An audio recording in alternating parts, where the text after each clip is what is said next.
Hi guys, we're going to make rosemary oil leave-in hair conditioner. So rosemary oil has many uses and benefits, and not just for your hair, but the first thing you should do is to make sure that it's personally safe for you.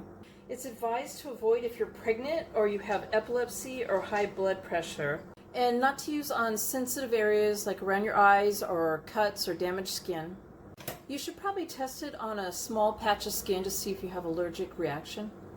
So on a double broiler that I've turned on to medium-low heat, I've added 1 cup of coconut oil. I'm adding half a cup of fresh chopped rosemary, and I just chopped it up lightly just to get the oils started.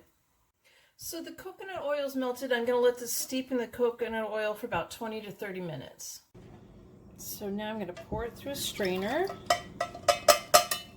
And then again one more time. Pour it in a clean jar.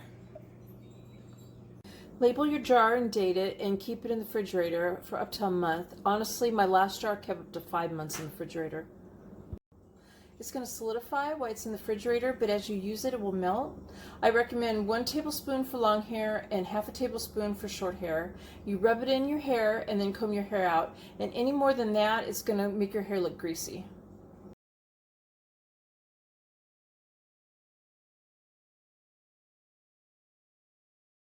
So there's my rosemary leave-in hair conditioner. I hope you guys give my video a thumbs up and subscribe to my channel. Thank you guys for watching. Bye.